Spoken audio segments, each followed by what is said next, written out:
et merci de nous rejoindre pour la foi prise au mot, votre rendez-vous de réflexion. Et aujourd'hui, je vous propose justement de réfléchir à un joli thème, le paradis.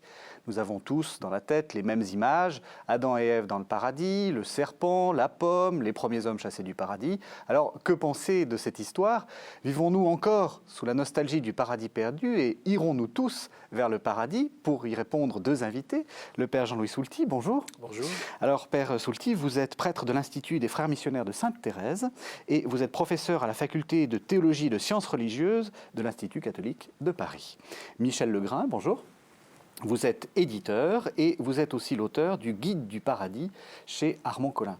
Donc ce que je vous propose de faire, c'est qu'on commence par analyser un petit peu cette histoire biblique et ensuite on essaiera de voir quelle est l'actualité de cette représentation du paradis. Alors, on commence, le Seigneur Dieu planta un jardin en Éden, à l'Orient, et y plaça l'homme qu'il avait modelé. Qu'est-ce que ça nous dit ça? Pourquoi d'abord représenter un jardin?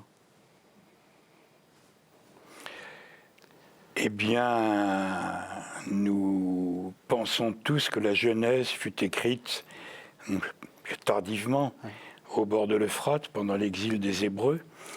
Et les Hébreux qui rêvaient d'un retour dans la terre promise, c'est intéressant cette notion de terre promise, à laquelle fera suite la notion de terre perdue, et bien que ces Hébreux qui regrettaient la terre qu'Abraham avait donnée, que Dieu avait donnée à Abraham, rêvaient de retrouver cette terre et prenaient pour modèle de lieu de félicité ces rives de l'Euphrate où les Perses, les derniers, sous Cyrus, avaient construit des jardins suspendus, généreusement arrosés et joliment arborés. Donc, nous pensons que ce qui est décrit au début de la Genèse, ce sont plutôt des jardins de Mésopotamie que des jardins de l'actuel Liban. Le terme même de paradis, d'ailleurs, est un mot d'origine perse. D'origine perse, qui désigne un lieu clos, un jardin clos. Qu'est-ce que ça nous dit de ce que se représente, enfin, de cette représentation de ce lieu originel? Pourquoi choisir un jardin? Enfin, qu'est-ce que ça dit? Je crois qu'on vient de le dire, c'est que le jardin, dans des milieux du désert, c'est déjà la source, c'est la vie, c'est le lieu où on peut se reposer, c'est le lieu de l'harmonie. Et dans le récit de la Genèse, il y a aussi cette signification sûrement d'une harmonie entre l'homme et la nature, d'un monde qui, au départ, fonctionne bien, un monde qui n'a pas les cassures qui vont venir ensuite. Donc, je crois qu'il y a ce rapport de l'homme à son cosmos, au fond. Un cosmos qui a été organisé par la parole divine. Eh bien, lorsque l'homme y apparaît, il est en harmonie, lui aussi, qui vit du souffle divin avec son monde. Et ce lieu est riche, c'est une source de vie, c'est un lieu de bonheur. Voilà, je crois qu'il y a cette image qu'on comprend bien à partir de ces peuples qui vivaient dans des milieux assez hostiles et désertiques et chauds. Évidemment, l'oasis, c'est vraiment le salut, d'une certaine manière. C'est le lieu où on va pouvoir revivre, survivre et se reposer. Alors, c'est un lieu, effectivement, qui est très beau, mais c'est un lieu où il y a une sorte de piège. Le Seigneur Dieu donc, fit pousser du sol toutes sortes d'arbres à l'aspect attirant, donc on décrit les arbres. Et puis, il y avait aussi l'arbre de vie au milieu du jardin et l'arbre de la connaissance du bien et du mal. Et le Seigneur Dieu fit à l'homme cette interdiction. Tu peux manger les fruits de tous les arbres du jardin, mais quant à l'arbre de la connaissance du bien et du mal, tu n'en mangeras pas. Ça dit quoi, cette interdiction ? Est-ce que ça dit que le paradis, en fait, oui, c'est un lieu de tentation, un lieu ou de future tentation, un lieu de piège? Je ne suis pas sûr que ce soit un lieu de piège. Je crois que c'est l'homme qui est un lieu de piège et que l'homme se prend à son propre piège. Il y a une phrase, je déplace très légèrement, qui me plaît beaucoup. Ce n'est pas seulement un jardin où se promène l'homme et la femme, puisque vous n'avez pas encore parlé de la femme, puisqu'il y a deux récits. Il y a une cosmogonie et une anthropogonie, bien, mais c'est un lieu dont on dit dans le texte que Yahvé s'y promenait à la fraîcheur du soir. Donc quand Dieu lui-même prend plaisir à se promener dans ce jardin, moi je ne l'interprète pas comme une promenade de Dieu qui prend le frais après une journée de travail, mais comme le murmure de la conscience de l'homme. Les pas de Dieu sur les graviers du jardin est-ce que ce ne serait pas déjà une voix intérieure qui dirait « Mais que fais-tu, mon coco ? Ne serais-tu pas en train de déraper ?» Voilà. Je crois que l'arbre de la connaissance du bien et du mal n'est pas un piège, c'est simplement la marque de la distinction entre Dieu et l'homme. Dieu seul connaît le bien et le mal. Oui.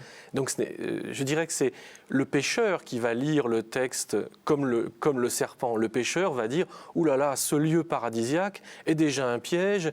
Voyez, et alors à ce moment-là, on va se dire Dieu est tentateur, il va mettre l'homme au défi de savoir s'il va toucher à cet arbre ou pas. Ça, je pense que le texte est là pour révéler chez le lecteur que le lecteur a toujours en tête que Dieu est quelqu'un qui piège. Et c'est ça la révélation du péché. J'ai toujours en tête, d'une certaine manière, que Dieu n'est pas bon, que le donateur n'est pas généreux. Et c'est ça que révèle le texte au lecteur. Alors que ce texte ne dit pas ça, simplement il dit qu'il y a, que revient à Dieu la connaissance du bien et du mal, mais que l'homme peut manger de tous les arbres du jardin. Et vous avez remarqué que d'ailleurs que le serpent dit l'inverse. Alors Dieu vous a dit que vous pouvez manger d'aucun arbre. Et l'erreur commence là, c'est-à-dire que Ève va commencer par donner l'aval à une erreur d'interprétation. Dieu n'a pas dit ça, il a dit l'inverse. Vous pouvez manger de tout. Et le serpent dit, vous mangez d'aucun arbre. Et c'est ça que commence à révéler le texte, c'est-à-dire il n'y a pas de piège dans le paradis.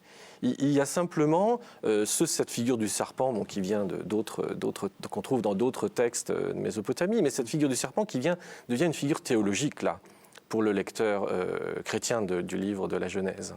Donc pas de piège en paradis. Il y a cependant un piège que Dieu a posé, un piège dans l'homme. C'est le piège de la liberté. C'est que la liberté de dire oui a pour contrepartie la liberté de dire non.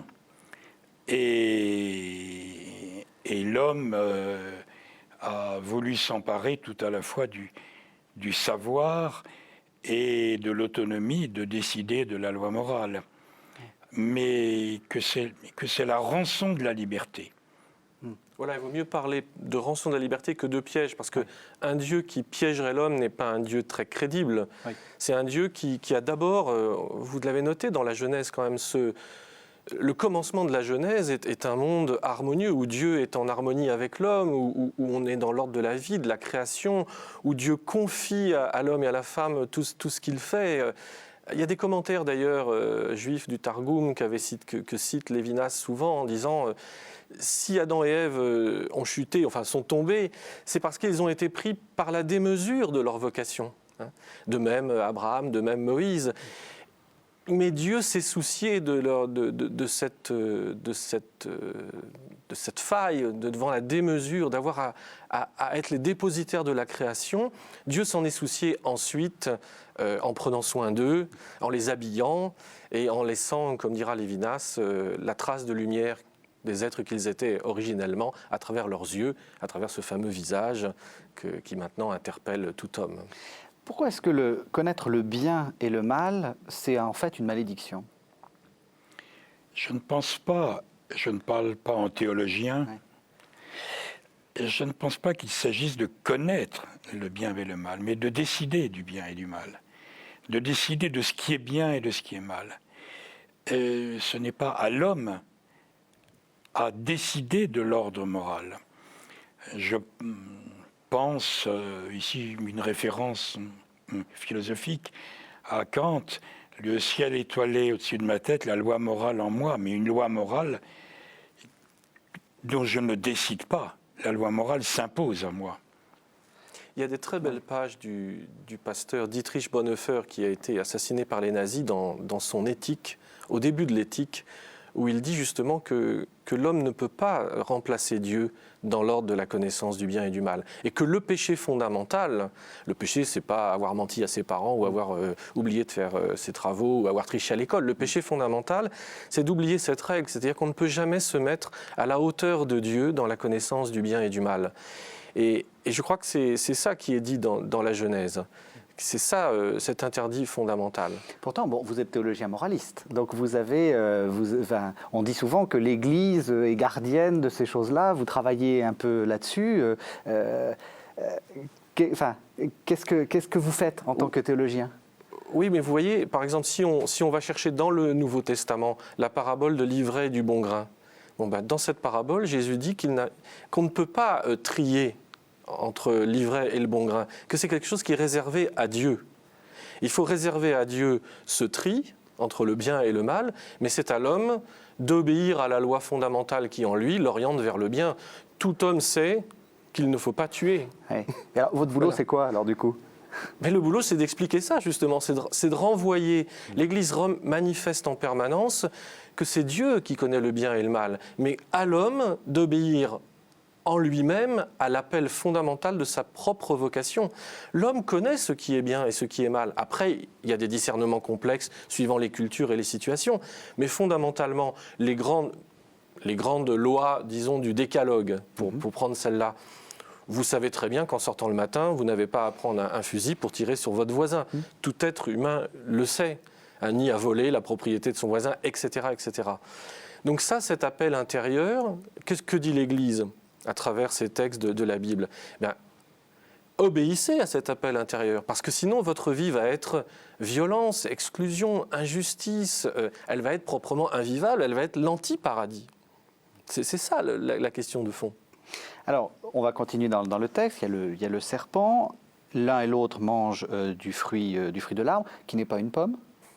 Non. C'est quoi? Non, une confusion, c'est le fruit de l'arbre de la connaissance, mais c'est une confusion de deux mots latins très proches, mais qui ne sont pas accentués de la même manière, l'un signifiant la pomme et l'autre le mal. Signifiant le mal, oui. Oui, malum. Oui. Et donc il y a chacun mange du fruit qui n'est pas une pomme. Et alors, ce qui est intéressant, alors leurs yeux à tous deux s'ouvrirent et ils connurent qu'ils étaient nus. Pourquoi est-ce que c'est la nudité qui révèle le fait qu'ils aient mangé du fruit de l'arbre? Je n'ai pas de réponse à la question que vous posez, mais ce que je constate, c'est que l'obsession du sexe, de la concupiscence, tous les mythes de la transgression, toute la théologie de saint Augustin sur la transmission du péché dès le ventre de la mère par l'acte sexuel, tirent leur source dans ces quelques mots. Oui. Ils virent qu'ils étaient nus. Et ce qui est admirable, à ce moment-là, vous disiez que c'était Dieu qui les habillait. Mais avant que Dieu les habillât, c'est bien Ève qui a sorti sa boîte à couture, qui a pris des feuilles de figuier et qui leur a dessiné des pagnes parce que ils ne voyaient pas la nudité des animaux, mais ils voyaient brutalement la leur. Voilà. Alors que Dieu les avait dotés des outils de procréation qu'il fallait, puisqu'il leur avait demandé, ce que vous n'avez pas dit tout à l'heure, il leur avait demandé d'être féconds. Donc pour être féconds, il fallait bien qu'ils engendrent, mais dans une innocence absolument parfaite et bien mystérieuse, ma foi. Parce que commettre l'acte de chair en toute innocence et sans s'en apercevoir, c'est une bien jolie fable. Est-ce que ça veut dire que le sexe, c'est mal, justement? Est-ce que c'est ça que dit le texte? Non, bien évidemment non. Je pense que c'est un certain nombre de phénomènes culturels, de relecture à travers l'histoire qui ont pu faire de ce texte des gauchissements et même des constructions idéologiques très orientées contre la sexualité. Mais ce texte ne vise pas ça. Je crois qu'il vise... Ce texte pose la question de la liberté de l'homme face au mal. En gros, c'est ce que dit ce texte. Et on voit bien, tout au long du texte, les cassures que produit le mal. D'abord parce que le serpent a promis quelque chose qui, en fait, vous serez comme des dieux, mais d'avoir mangé le fruit, justement, on n'est pas comme des dieux. Ouais. Donc il a promis quelque chose qui est mensonger. Donc c'est un texte qui pose la question de la liberté de l'homme face au mal et de la question du mensonge. Et ce texte est fait de plusieurs cassures. Cassure entre l'homme et la nature, cassure entre l'homme et Dieu, cassure entre l'homme et la femme. Cassure entre l'homme et ce qu'il doit faire. Il avait à gérer une création qui lui était confiée, maintenant c'est un travail pénible. Donc c'est tout l'enregistrement, au fond, ce texte procède à tout l'enregistrement des cassures qui proviennent de notre désaccord avec notre vocation fondamentale. C'est ça que raconte le texte, et pas du tout un dénigrement de la sexualité.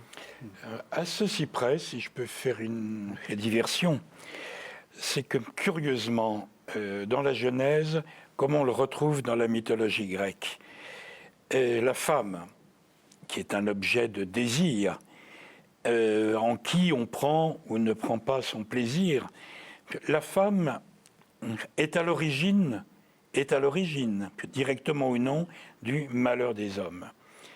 Quand Yahvé dit « mais c'est toi qui as fait ça ». Non, non, non, non, c'est celle que tu as mise près de moi. Donc il dénonce avec une horrible misogynie. Oui. Et je trouve que la Genèse ne donne pas une leçon de charité.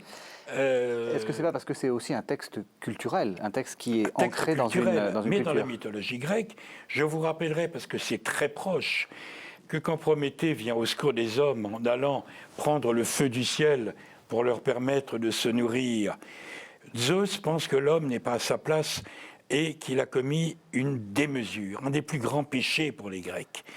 Et que demande-t-il? Il demande à Héphaïstos de façonner Pandore, la femme. Et on envoie la femme aux hommes, et elle est qualifiée par Hésiode, la femme, ce joli fléau.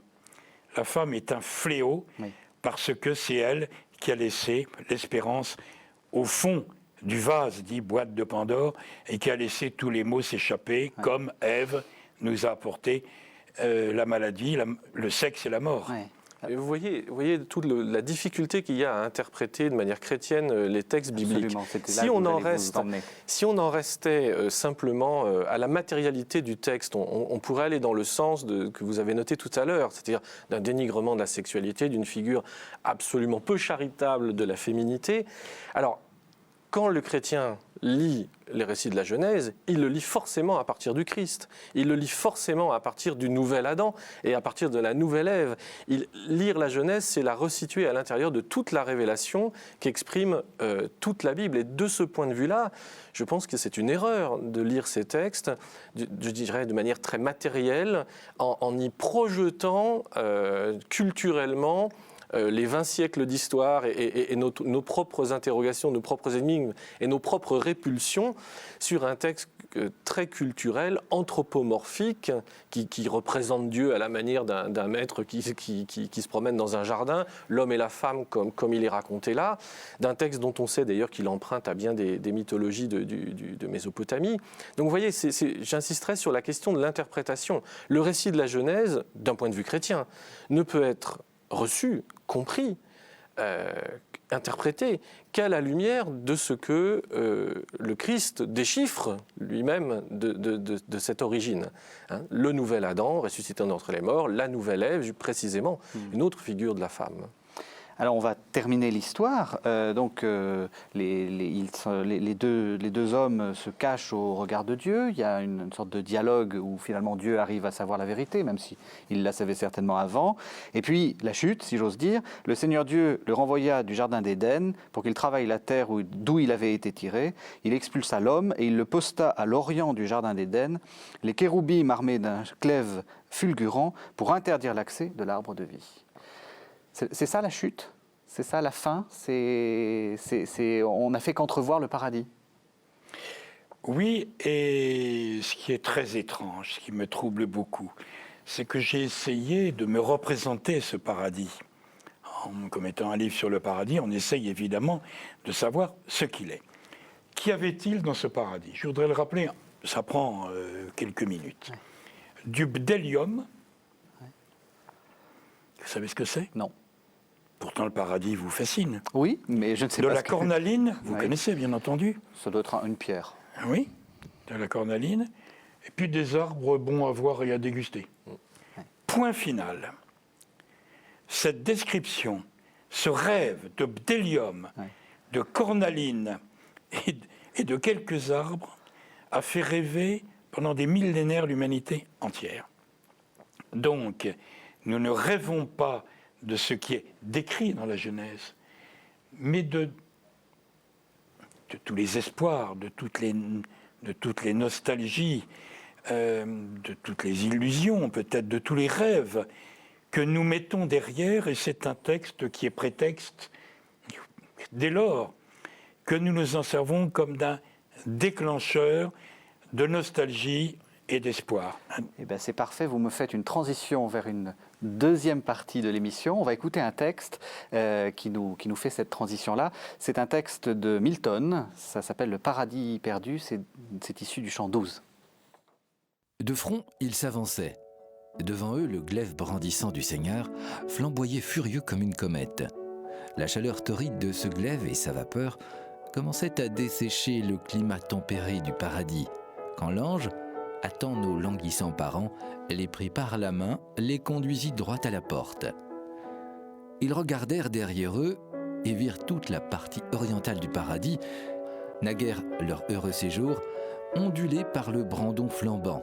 La porte était obstruée de figures redoutables et d'armes ardentes.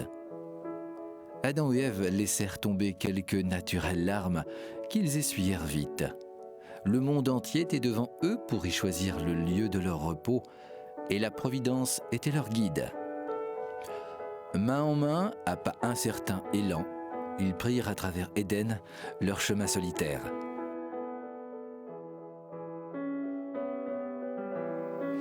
Alors, ce texte de Milton, c'est une représentation très romantique et très exubérante de cette chute.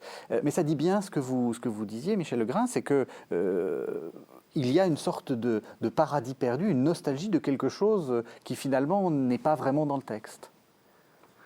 Oui, tout à fait.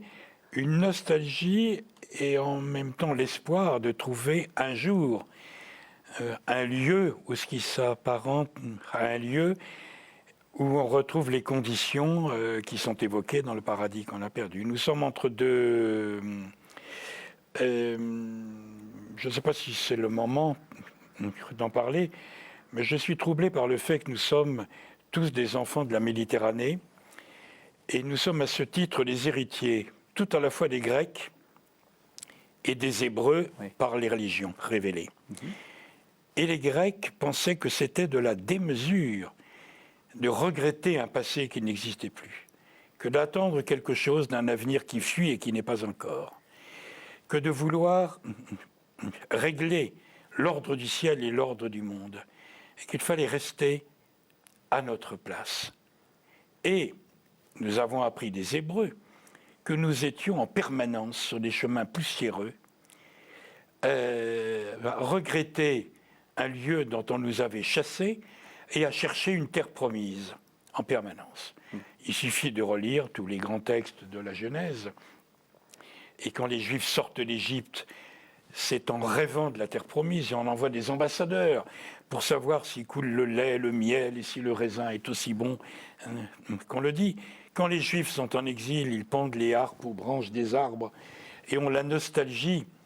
D'ailleurs, je rappelle au passage qu'au moment où Cyrus a libéré les Juifs, ils ne sont pas tous revenus, un grand nombre sont restés sur place en pensant que c'était pas si mal. C'est vous paraissez le regretter, c'est effectivement notre faiblesse, mais aussi c'est notre grandeur. C'est ça qui a permis peut-être la médecine, parce qu'il y a cette sorte de volonté d'un État où on ne meurt pas. Ça a permis les grandes découvertes, ça a permis... Non, je ne dénonce pas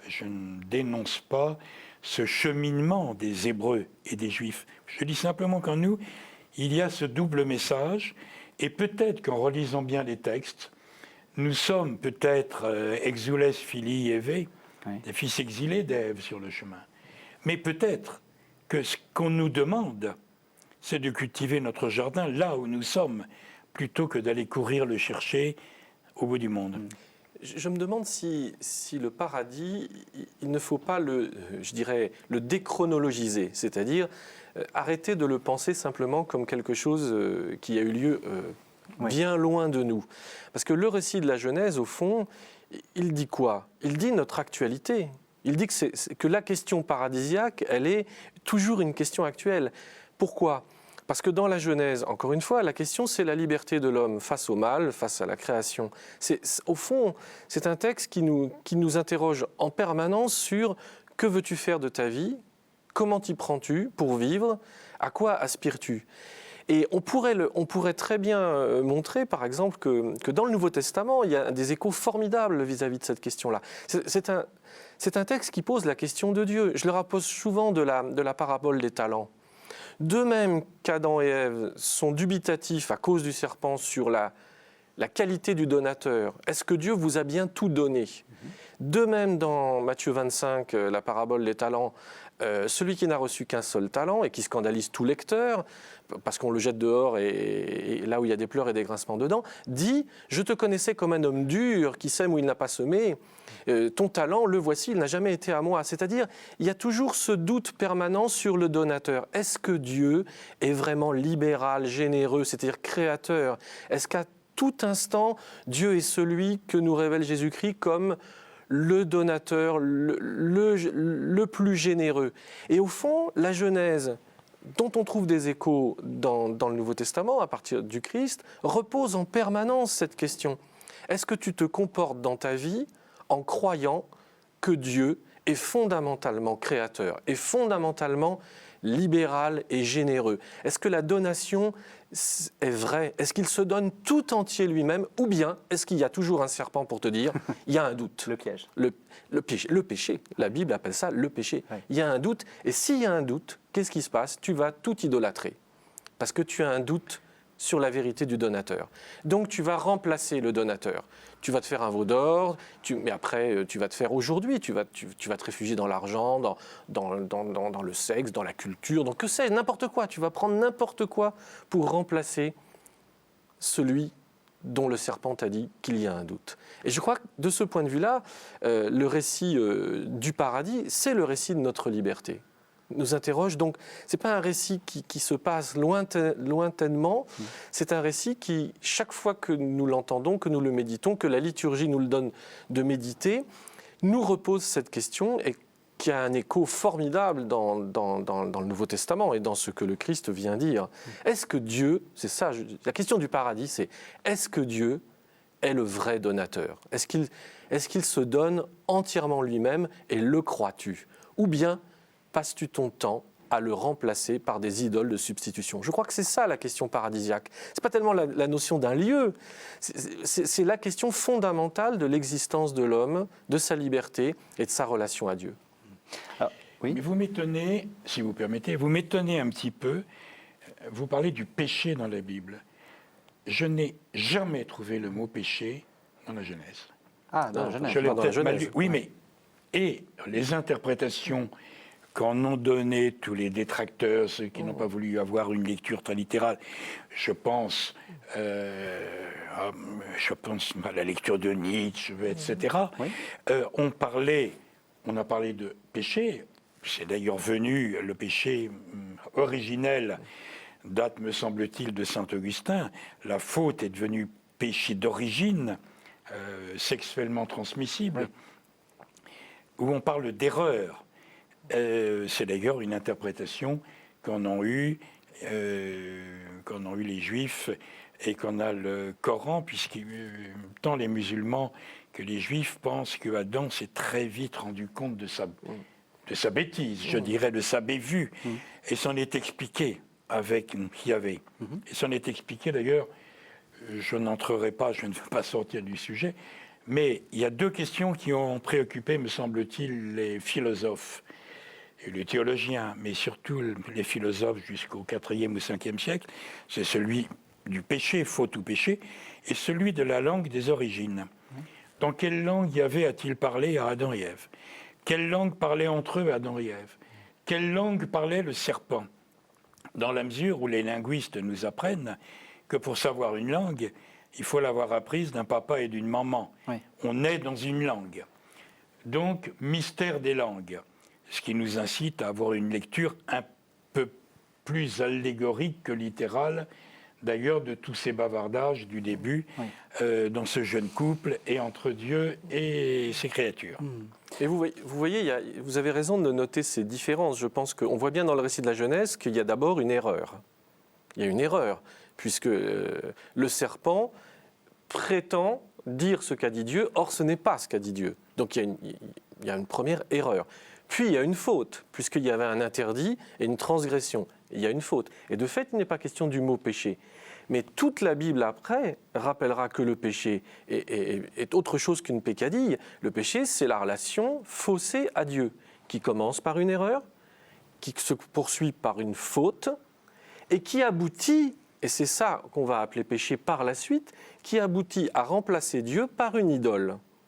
Et je crois que c'est très intéressant d'avoir ça en tête aujourd'hui, pour ne pas justement tout confondre, et pour voir peut-être comment nous fonctionnons. Souvent, dans l'appréciation de ce que nous avons à faire, nous commençons par une erreur, elle pourrait ne pas être très grave, enfin c'est une erreur, bon. Ça se poursuit parfois, pas toujours, par une faute, c'est-à-dire par le fait de transgresser un interdit. Et ça atteint, dans ce troisième niveau, ça atteint la question de la relation vitale de l'humanité à Dieu. C'est-à-dire, on remplace Dieu qui est soupçonné de ne pas être Dieu, en gros, de ne pas être celui qui se donne absolument comme générosité, amour et pardon. On le remplace par une fabrication, une représentation, une image, mais une image dont on devient l'otage et l'esclave. Alors, je voudrais revenir à ce que vous disiez à propos de ce chemin que nous avons. Nous avons cette nostalgie du paradis. Pour vous, ça a été un moteur dans la culture occidentale, cette recherche du paradis ? Oui, je pense surtout que c'était un prétexte pour relier les activités, les prises de position, à ce mythe du paradis qui était perdu. Si on regarde l'histoire, jusqu'au XVIe siècle, à peu près, on a recherché le paradis, partout, partout. Vous voulez dire spatialement ? Enfin, oui, on l'a cherché, ouais, on a voyagé pour le chercher. Ouais. Et je vous rappellerai, je vous apprendrai, que Monseigneur Vette, qui fut évêque d'Avranches et qui était à l'Académie française, pendant une séance de pause de l'Académie, s'est vu poser par un confrère la question « Mais Monseigneur, où est-il, ce paradis ?» Il y avait la Bible qui était posée sur « Où est-il ?» Mon cher confrère, donnez-moi quelques temps et je vous répondrai. Et Monseigneur Vette a fait une communication qui a été publiée sous le nom de traité sur la localisation du paradis terrestre. Et il montre qu'on a mis le paradis dans le 3e ciel, dans le 4e ciel, au-dessus de la terre, sous la terre, dans la terre, sous l'Arctique, en Tartarie, en Caspie, au bout du monde. Ce qui a fait dire à Voltaire dans Le Mondain, je ne sais plus les vers par cœur, que par l'orgueil séduit, Monseigneur Vette a cherché le paradis jusqu'en Chine et aux Indes, etc. Le paradis, disait Voltaire, le paradis terrestre est là où je suis.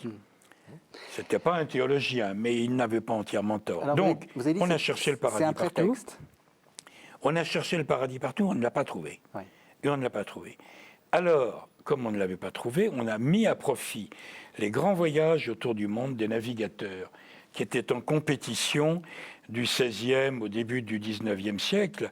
Et on se disait, mais ces marins vont peut-être trouver un lieu qui aurait été préservé où vivraient de bons sauvages. Ouais. C'était des lecteurs de Jean-Jacques Rousseau à la suite de la publication du discours sur l'origine de l'inégalité. Peut-être vont-ils trouver une île où vivent des bons sauvages qui aurait été préservée du péché d'origine. Bon, et les Occidentaux, les rêveurs, les romantiques, de fantasmer. Jusqu'au jour où Bougainville, marin français, c'était pas le meilleur, il y avait Cook pendant ce temps-là, mais bref, c'était le nôtre. Bon, Bougainville trouve dans le Pacifique une île où les naturels s'adonnent sans aucune honte à ce qui chez nous se pratiquait un peu dans la honte dans les alcôves, proposaient leurs filles aux marins, c'est les marins qui avaient quitté les terres de France depuis 2 ans, qu'elle régale, et Bougainville a appelé l'île la Nouvelle Cythère. L'embarquement pour Cythère était une expression qui signifiait aller dans l'île où Aphrodite avait posé le premier pas, vous l'avez fait les premiers c'est pas, l'île de l'amour. en jaillissant, voilà, bon, faire l'amour.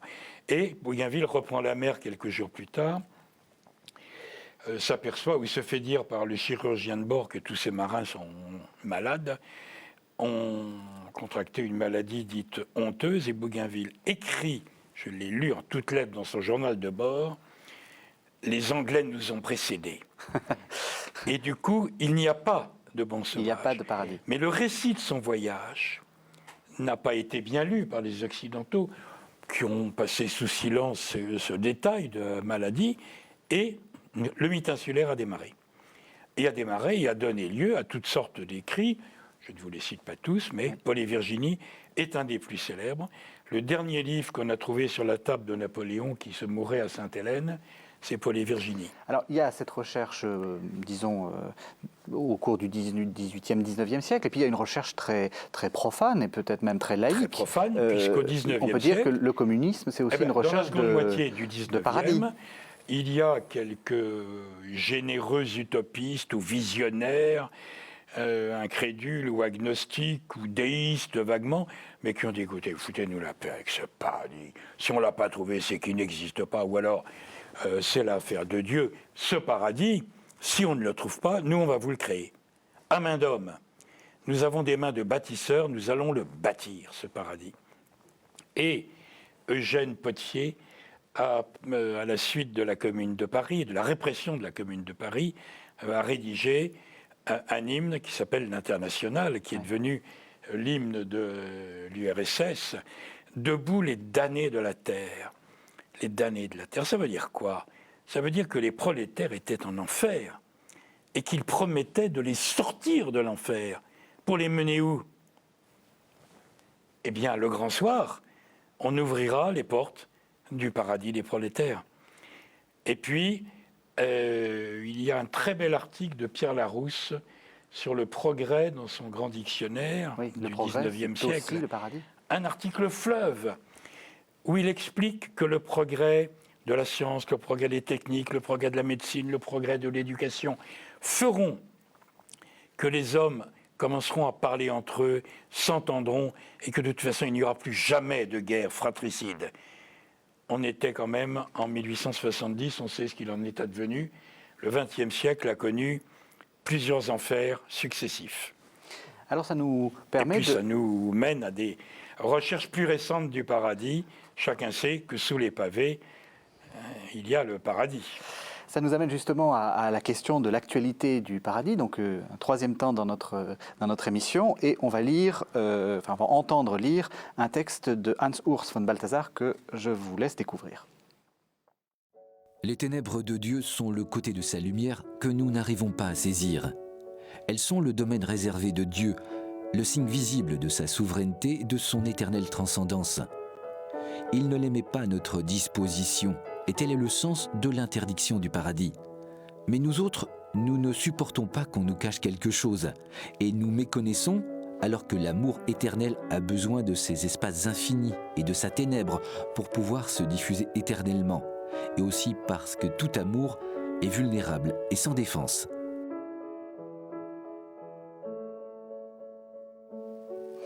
Alors Père Soultis, cette interprétation de Balthasar, ça vous fait bondir? Non, parce que je crois que d'abord c'est un immense théologien et qui a construit l'ensemble de son œuvre sur c'est le titre, une dramatique divine. Donc qui met aux prises l'infinité de Dieu et la finitude de l'homme.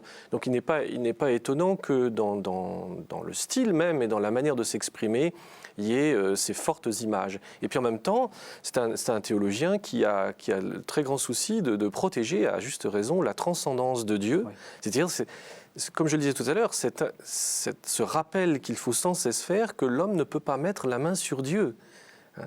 Donc il y a ce souci chez lui et chez beaucoup d'autres théologiens de montrer comment Dieu se protège qu'on ne mette pas la main sur lui, parce qu'il sait que quand l'homme met la main sur lui, c'est pour son propre malheur.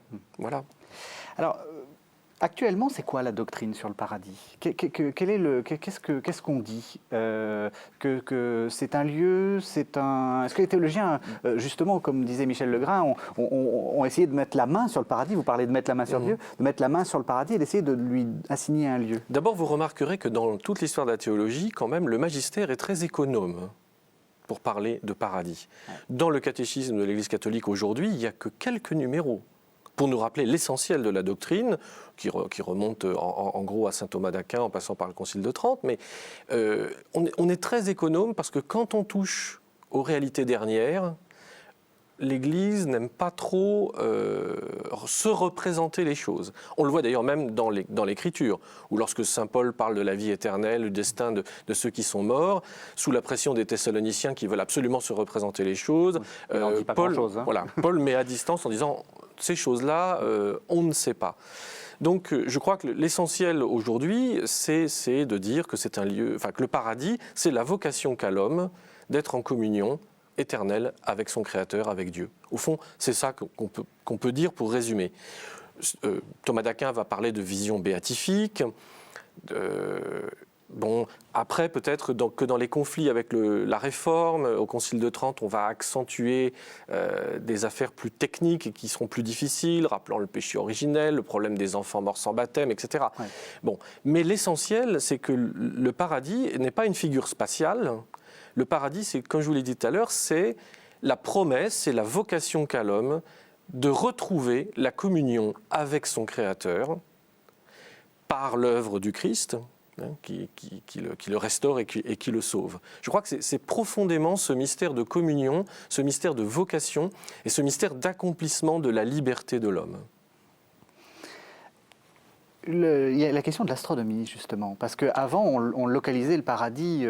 Oui, puisqu'on était tributaire de l'astronomie de Ptolémée, qui lui-même s'inspirait du traité du ciel d'Aristote.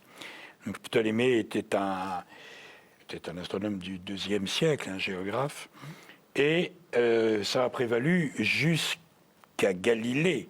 Et je dirais que le procès de Galilée a fait de la publicité à Galilée, mais que les croyances populaires, que l'entêtement de l'Église, vous savez que la réhabilitation de Galilée est due à Jean-Paul II en 1992. 1992. Oui. Bon. Donc, nous vivions dans cette astronomie de Ptolémée. La Terre est le centre de l'univers. La Terre est entourée de 7 cieux mobiles qui sont entourés d'un ciel des étoiles fixes, qui lui-même est dominé par l'empyrée où se trouve Dieu. Donc, un admirable système avec une continuité spatiale qui a suivi Dante dans la Divine Comédie, lorsqu'on grimpe jusqu'en haut de la montagne avec Béatrice, puis on termine avec Saint-Bernard. Donc une continuité qui permettait de dire, et la langue est porteuse de mémoire, c'est extraordinaire, notre Père qui est aux cieux, oui. Mais qui est aux cieux, qui est justement dans ce 9e ciel. C'est pour ça que je voulais que vous le rappeliez. Est-ce qu'on n'est pas victime de cette façon, de cette cosmologie? Par exemple, vous savez, dans l'ancien office des morts, où on dit in paradisum deducante angeli, au paradis, les anges te conduiront. Alors comment est-ce qu'on peut sortir de ça, alors qu'on chante en même temps les choses? Mais on est forcément victime ou pas peut-être, des représentations héritées de la culture. Mais vous trouverez par exemple dans la liturgie aujourd'hui, y compris dans la liturgie eucharistique qui fait mémoire des morts, pas du tout des notions d'espace, mais des notions de communion, des notions de réconciliation, des notions de vie avec, précisément avec une réticence à parler d'espace. Et même le magistère a été très prudent après Saint Bernard pour ne pas le suivre sur des représentations très géographiques du paradis. Parce qu'encore une fois, la question qui est posée par la Genèse et qui sera relue dans le Nouveau Testament du paradis, ce n'est pas une question de représentation, c'est une question du mystère de la liberté humaine et de sa vocation fondamentale d'être en relation avec Dieu. Alors je sais bien que nous sommes tous des hommes, des êtres humains, et nous avons besoin de représentation. Mais il est intéressant de noter que d'une part, l'Écriture, et surtout chez Paul, il y a une résistance à la représentation, et que dans la tradition théologique des conciles, il y a une résistance aussi à cette représentation. Mais c'est un phénomène humain. que d'avoir à se représenter les choses, surtout lorsqu'il s'agit du paradis où vont les morts. Oui. Parce qu'un être humain a besoin de se représenter qu'est-ce qu'il y a après la mort. Oui, parce que Et Galilée change, c'est Et, ça. et puis, il faut quand même dire que les voûtes de nos églises, que les murs de nos églises ont fait que les artistes ont renchéri et que les prédicateurs ont décrit les délices de ce paradis pour mieux d'ailleurs nous faire peur avec les horreurs de l'enfer dont il n'est pas question dans les textes sacrés. Enfin, pas question de façon aussi précise que les prédicateurs le voulaient. Donc, jusqu'à une époque très récente, jusqu'au XIXe siècle, le monde était en ordre et on montait au ciel. Aujourd'hui, il y a un vide sidéral et qui me pose problème, mon père, parce que le symbole des apôtres me demande de croire à la résurrection des corps. Et j'ai quand même appris chez Descartes qu'un corps, c'était de l'étendue. Et que quand je relis les évangiles, je lis qu'il vaut mieux entrer bang dans le royaume des cieux que d'entrer avec ses deux yeux, être jeté dans la géhenne. Et saint Augustin me dit que j'aurais beau être broyé sous les dents du lion, eh bien mon corps tout entier sera dans le paradis. Donc, qu'est-ce que c'est que ce lieu qui est un non-lieu et qui n'est pas situable, puisque la terre n'est le centre de rien et que le ciel n'est pas plus au-dessus qu'en dessous, où est-ce que vont s'esbaudir les corps de mes trépassés et où pourrais-je les rejoindre tranquillement? Et mon obsession, c'est, mais où est mon père, où est ma mère, où sont ceux que j'ai aimés sur la terre? C'est une angoisse effroyable qu'ont les hommes. Mais vous voyez, Et bien voilà, cher oui. père, répondez à J'ai l'angoisse de cité votre fils bien-aimé. un dernier mot. J'ai cité au père, un petit peu avant de vous voir, ce mot effroyable de littré, mais dramatiquement humain, de littré, cité par Jean Delumeau dans son Paradis. Je n'aime pas Dieu. Je ne veux pas voir Dieu. Je veux revoir ma mère. Ouais, c'est très beau. Alors, Et vous voyez, justement, pour parler d'un... parce que ce qu'il dit est... Bien sûr, c'est l'angoisse de tout le monde. C'est une angoisse humaine et une Ouais. énigme humaine fondamentale. Mais vous voyez, je trouve que la référence que vous avez faite à Descartes est très parlante. Est-on obligé d'avoir une vision du corps comme un corps machine? Est-on obligé de concevoir nos corps comme un corps, comme Descartes, comme une machine? Est-ce que, par exemple, nous ne pourrions pas concevoir nos corps comme nous regardons des photos d'une personne, du petit bébé de la même personne jusqu'à l'âge adulte ou éventuellement jusqu'à la photo de son cadavre? Son corps a beaucoup changé. C'est la même personne. C'est la même personne, mais avec un corps qui a beaucoup changé. Est-ce que cette vision du corps, c'est-à-dire dans des états différents, n'est pas plus intéressante que le pur corps-machine?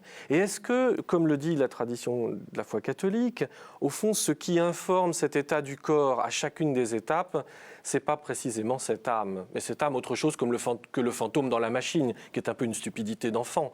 Mais cette âme comme ce principe même divin, comme ce souffle qui nous anime et qui, au cours de nos transformations humaines, de nos transformations biologiques, nous permet quand même de dire, de ce petit bébé que je vois en photo ou de ce vieillard que je vois en photo, c'est la même personne. Et c'est cette même personne-là que je suis promis à rencontrer dans la vérité d'une communion. Car encore une fois, il y a un deuxième aspect, c'est que non seulement nous confondons le corps avec une corps-machine, mais en plus nous avons une vision totalement individualiste du paradis, parce que c'est notre culture. Or, la foi et les conciles et la tradition prétendent que c'est une communion des saints, d'abord, le paradis. C'est une communion qui alors nous individualise dans cette communion, mais nous ne sommes pas d'abord des individus qui formeront une somme de corps ressuscités, une espèce de fédération de corps ressuscités, et qui formeront le paradis. Le paradis n'est pas ça, le paradis c'est la volonté qu'a Dieu, comme l'ont dit le Concile Vatican II, de se réconcilier le cosmos et toute l'humanité de tous les temps avec lui, non pas par les individualités juxtaposées, mais en rendant ces individualités à leur vocation fondamentale que toute leur existence a représentée, du moment où ils ont été bébés jusqu'à la fin de leur vie. C'est cette formidable prétention, je pense, de la foi, à dire ce que nous avons été dans tous les états de notre corps, dans tous les états de notre vie, est promis à une unité, à une communion, à une rencontre véritable, mais dont l'individuation ne sera pas notre pauvre individuation qui fait que vous êtes en face de moi et que nous sommes différents simplement parce que nous sommes l'un en face de l'autre. Nous sommes différents d'une bien plus grande différence. Nous sommes différents de la singularité que Dieu ne cesse d'animer en nous. C'est tout autre chose. Et c'est à cette promesse-là qu'on vit la foi, me semble-t-il. Donc nous avons quand même des représentations à faire sauter du corps-machine et de l'individu individualisé. Brièvement, parce qu'il reste plus que 2 minutes, mais répondez. Je voudrais rendre justice à une autre religion, puisque le Père n'a pas vocation à le faire. Dans le Coran, le paradis a toutes sortes de noms, mais est appelé parfois Dar el-Salam, la maison de la paix. Et on explique dans le Coran qu'au paradis, il y aura une réconciliation avec le Dieu avec lequel nous avions un pacte. Et je crois que Dar el-Salam est une notion très belle. Nous nous réconcilions avec nous-mêmes. Nous nous réconcilions avec les autres envers qui nous avions des dettes.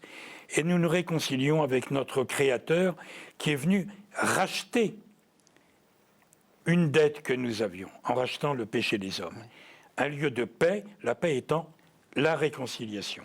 Alors, dernière question, est-ce qu'on peut avoir cette espérance-là? Est-ce que le paradis reste une espérance? Fondamentalement, c'est l'horizon de notre vie. Fondamentalement, au cœur du credo, c'est ce que nous affirmons. C'est vraiment la promesse d'un Dieu qui ne trompe pas, qui ne triche pas et qui veut la réconciliation de toute l'humanité avec lui. Je crois que le Concile, en ouvrant la Constitution Lumen Gentium sur l'Église, a formidablement décrit cette ambition de Dieu, cette vocation fondamentale de l'humanité, d'être réconciliés, que les hommes soient réconciliés avec eux-mêmes, entre eux, par Dieu en Jésus-Christ, et que non seulement les hommes, mais tout le cosmos et toute l'histoire. Et c'est bien ça qui est au cœur de la notion de paradis. Bien, merci à tous les deux, c'était passionnant, c'était une discussion tout à fait passionnante. Alors, je rappelle vos ouvrages. Jean-Louis Soulty, vous avez écrit un Jürgen Moltmann, donc un grand théologien allemand, aux éditions du Cerf en compagnie d'Hubert Goudinot. Et le dernier ouvrage, le petit dernier, c'est Les grands mots de la foi, qui est paru aux éditions DDB. Et puis, Michel Legrain, vous avez écrit, c'était un peu le sujet de l'émission, Le Guide du paradis aux éditions Armand Collin. Merci à tous les deux de nous avoir fait découvrir un peu mieux le paradis. Merci de nous avoir suivis.